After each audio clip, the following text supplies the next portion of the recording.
Welcome to A Brodacious Life. This is your show dedicated to discussions about faith, family, freedom, finance, and fun. If you want to live a life full of adventure and excitement, then the Brodacious Life is just for you. So sit back, relax, and enjoy today's show.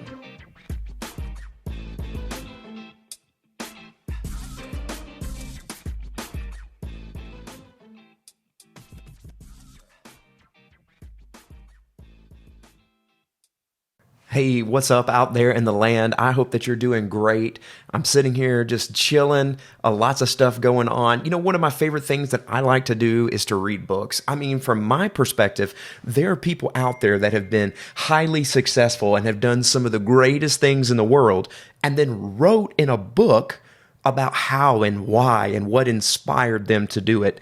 And for me personally, I know a lot of people want step-by-step directions, but one of the things that I look for when I'm trying to dig in is I really like to get into the mindset of winners, into the mindset of champions. It just drives me I don't know, I just get so excited about it. And so I was thinking today, because part of living a brodacious life is having those 5 F's. It's about faith. It's about family. It's about freedom. The freedom to be who you want to be and do what you want to do. That's freedom. It's about finances because you can't do anything if your finances aren't right. And then it's about having fun. I know I'm a millennial dad. I've got 2 teenagers, and then I also have a baby on the way. And I have figured out over time that my whole life was about work and just more and more work and cycling up the work. And then one day it dawned on me that what am I doing all this work for?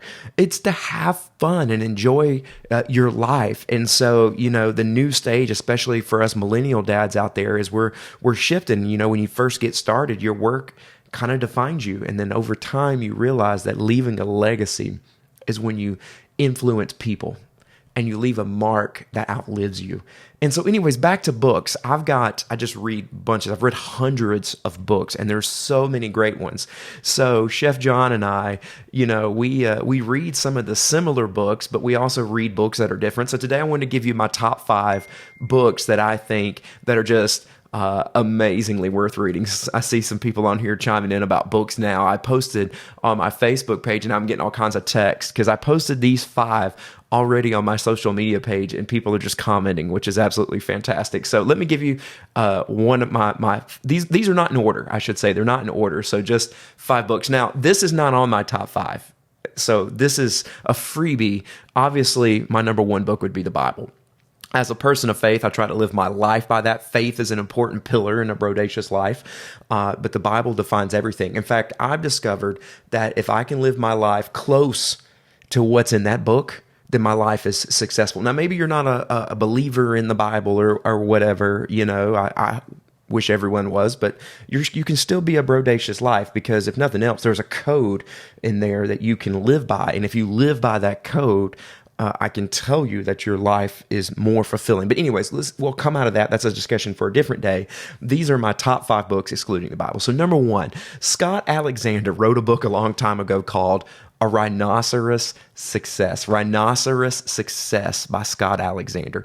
I love this book. The book is kind of a fun fable about why you should become a rhinoceros, about what it's like to wake up every morning as a 2-ton charging rhinoceros. And what the book is really about is equipping you to go through and to have the energy and the excitement to see your goal and to focus in on your goal and charge towards it. And it really is a book about becoming successful by embodying all that is a rhinoceros.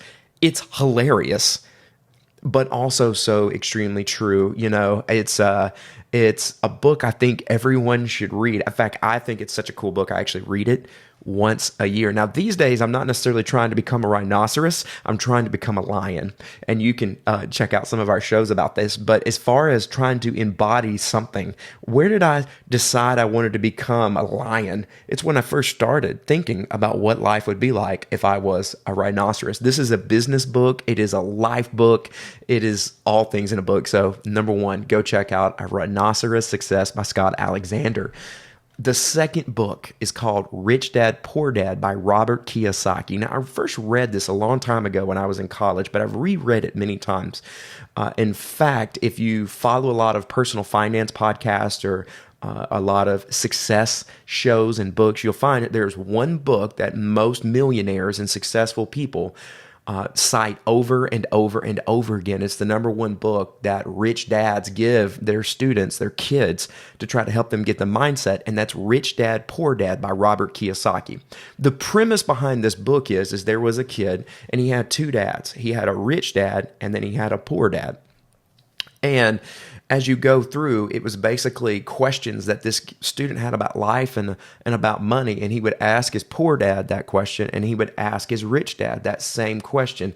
And it's interesting, the different advice. Now, I was raised in a solid middle to middle income, like lower middle class neighborhood. That's kind of how I was raised. But it's interesting that some of the advice that rich dad gives is completely opposite of some of the advice that a lot of us got. And in the book, he talks about that everybody's parents are just giving the best thing they know.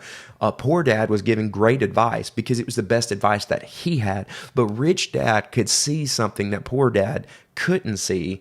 And so it's a story about life. And I'll tell you this, to give you a little thing, you got to get into that book to see more, but it talks about understanding which of the quadrants you live in. And that's part of why we're here today is, shifting quadrants to own something that's of your own and the difference that makes. And there's many, many, many more books in that series, but I highly suggest if you want to read something that'll change your perspective, start with Rich Dad, Poor Dad by Robert Kiyosaki. The next book I want to throw at you, my third book, is called The Gap and the Gain by Sullivan and Hardy. Now, so The Gap and the Gain is really simple, and the book delves into it, but all of the things that we face in life, we have a choice. We can look at them as a gap, or we can look at it as a gain.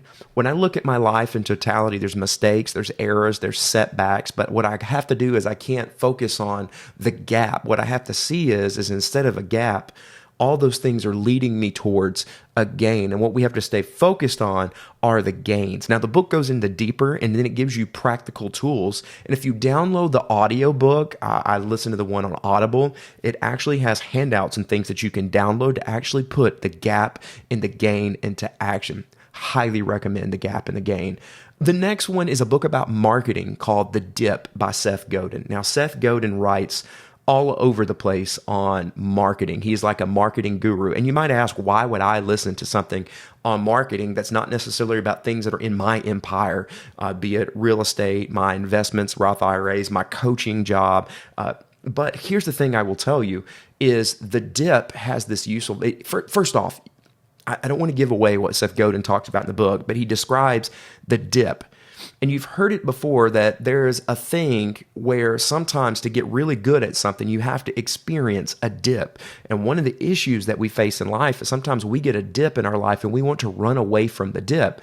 And Seth Godin says that what happens is you run towards the dip, and as you experience the dip, you're figuring out things that you need to quit, things that you got to stop doing.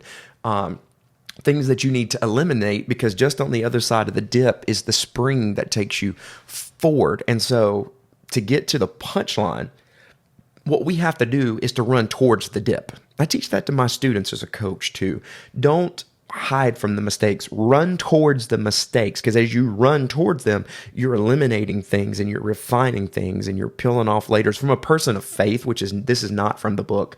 I know there's a story in the Bible about God being the potter's hand and how he's wheedling us down. And I see that in the dip, that he's making us better and chopping off things, and going through trials and struggles kind of gets us there. Again, that's not from Seth, that's from Dr. J. But I would challenge you, go read that book if you want to learn about the dip, and you'll see it no matter where you're at in life. You're going to see the dip in your life. So check out Seth Godin's book.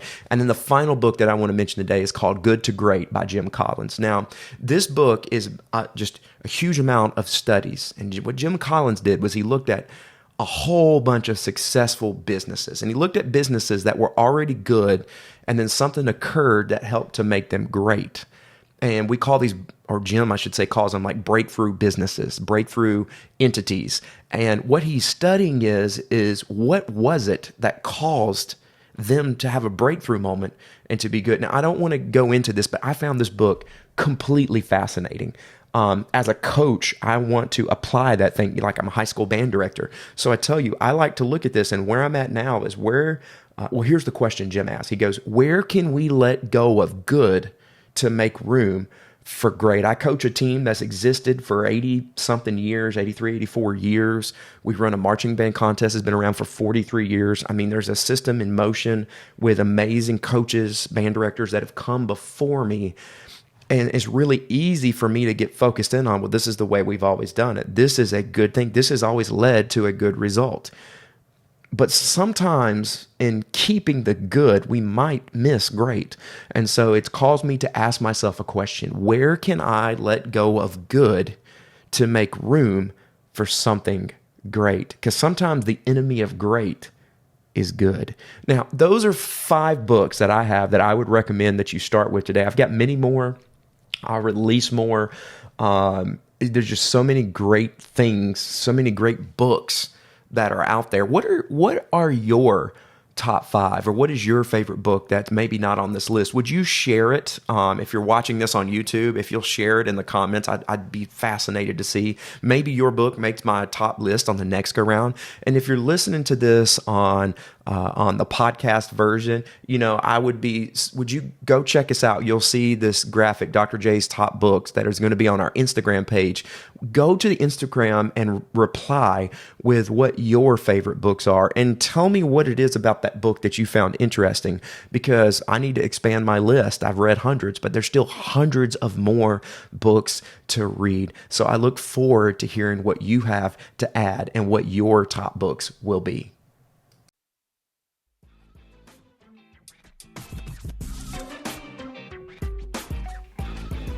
We hope you enjoyed A Brodacious Life by Dr. J and Chef Jonathan. The next step is for you to subscribe to our show on whatever platform you are joining with us today. Check us out online or follow us on Instagram at abrodaciouslife.com. And most importantly, go, be free, live your life to the fullest. And now that the show is over, your journey should just begin. See you next week.